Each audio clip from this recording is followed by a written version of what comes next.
Welcome guys, welcome back to my channel. Thanks so much for stopping by. I hope you've been here before, but if you haven't, think about smashing the subscribe button if you like what you see by the end of the video. So today I wanted to give you guys 5 ways that you can make some extra money, create a side hustle, maybe a business interest that you might have. And I've curated a list between actually 2 friends of mine who've actually started their own side business, and they make so much money now because they were able to scale it up. I mean, even back then they were able to make a lot of money, but now it was scalable. So I really love giving you guys those type of ideas that you might be able to take and run with it, and hopefully one day quit your job. But if not, they're really nice side hustles.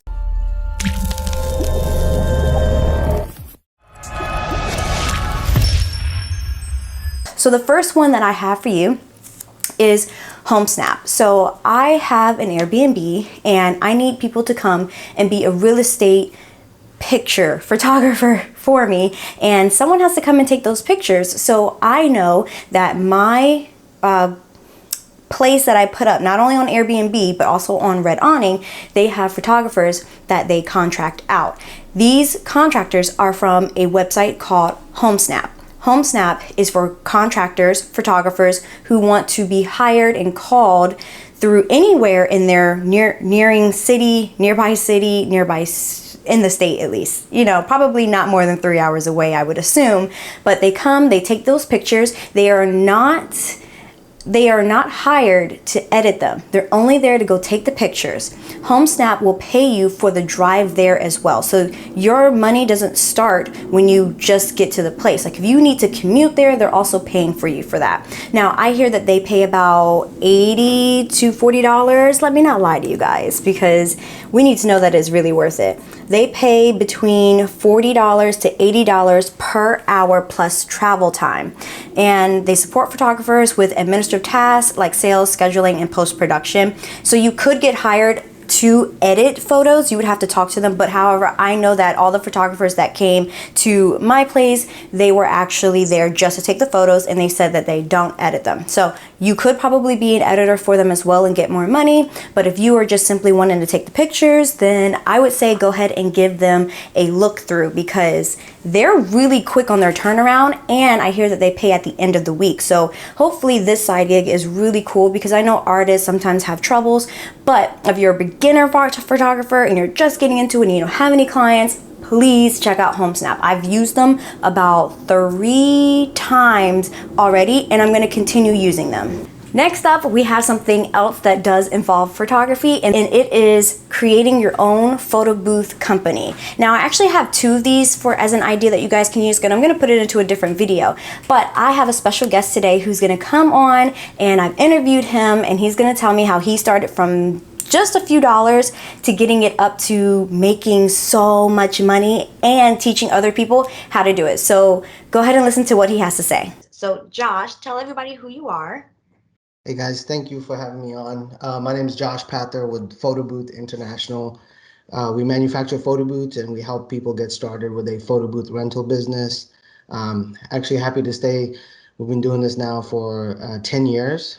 I've been doing photo booths, and so I started off renting photo booths in 2012. I built my first photo booth from wood, and we had like a touch screen laying around the house, and we had an inkjet printer, and I pieced it together.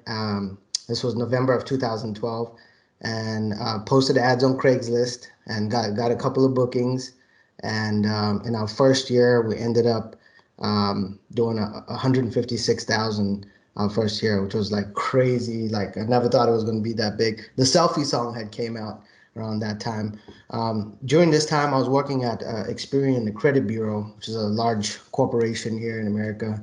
And I thought I was safe. You know, I had a good job. Had a 401k. I had health insurance. I had employee stock purchase plan. I was working my way up, you know, the ladder, you could say.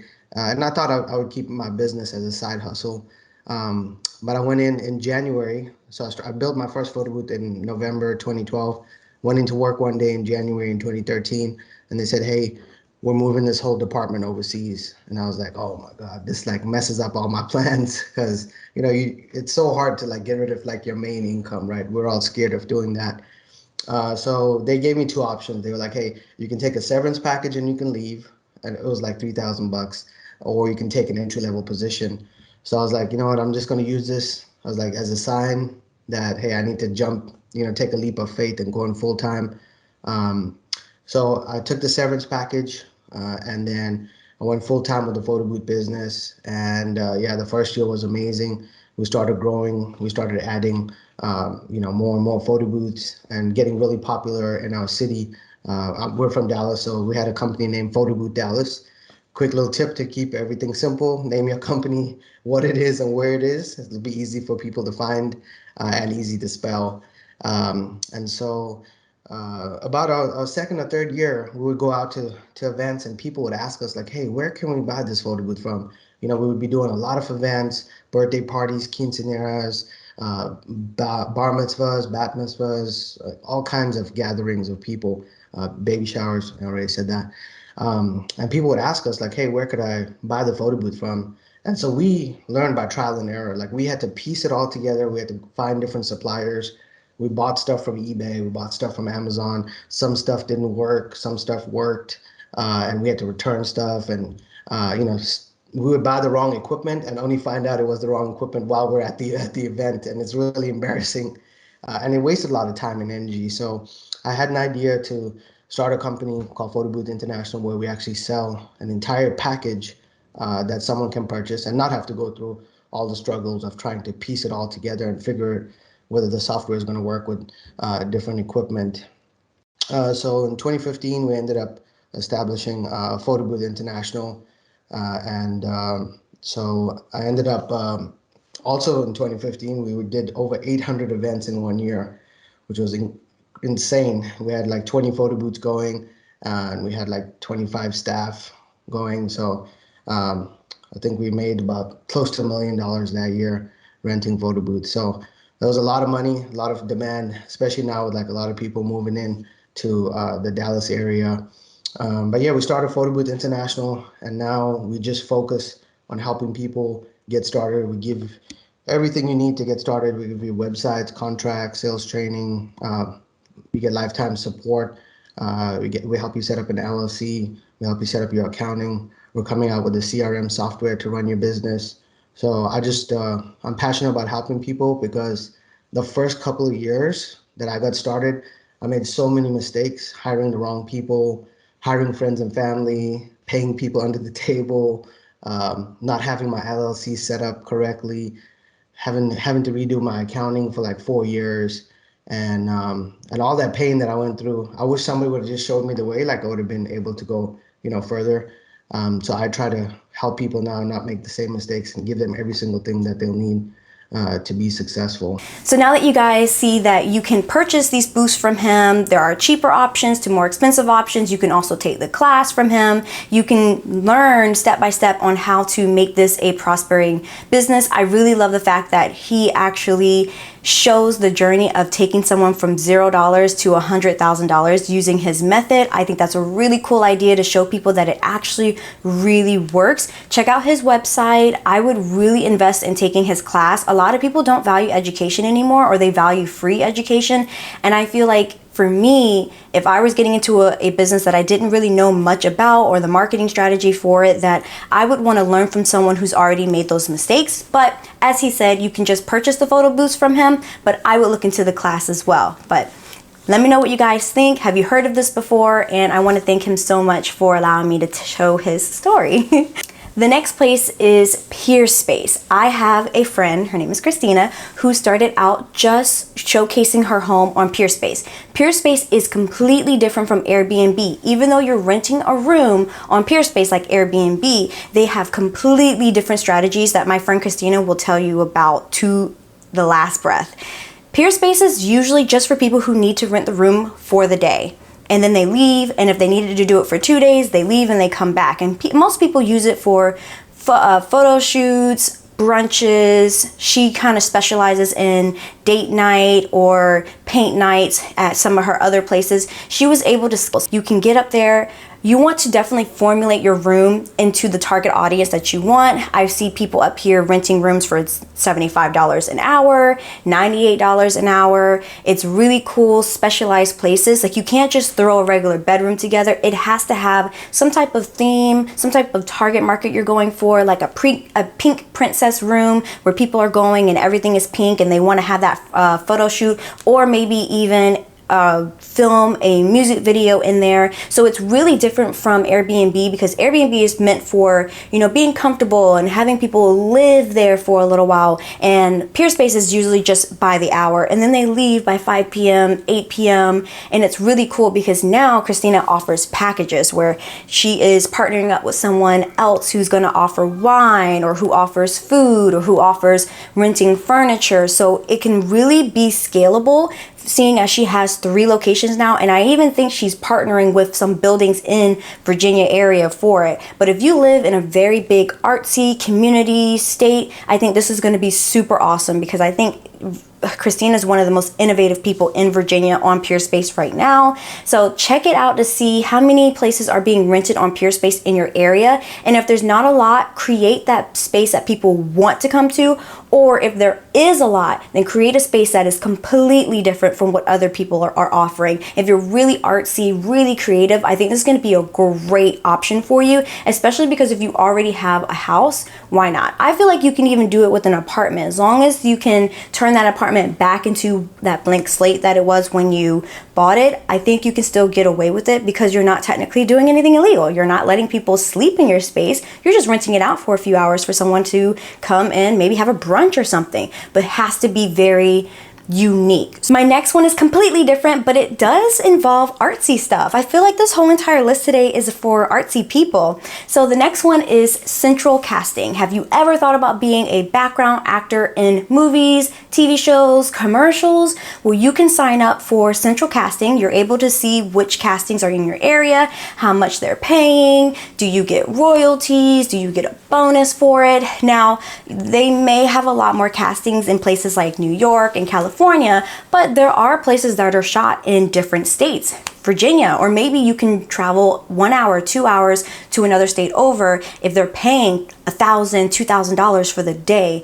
Background roles seems like so much fun. You don't have to do anything. You just get there, you stand there sometimes in place, and you get to maybe see some famous people in those commercials or TV shows that you like. Some of these background casting websites, they do cost money. I'm unsure if central casting does. I think they don't, but if you do sign up for it, it is. But at least you can browse up there to see what kind of things are, you know, needing casting for. And you don't want to just give up on it super quickly. Like, you want to keep going back and checking on those websites. So central casting actually does Georgia, Louisiana, California, and New York. Those are the 4 top places that they are doing casting for this website. So if I was getting paid like $2,000 to be a background character, I would choose to drive 6 hours to New York. I feel like that's worth it. And then I would just take the Chinese bus for like $30, get on it in the morning, get back on it when it's time to go.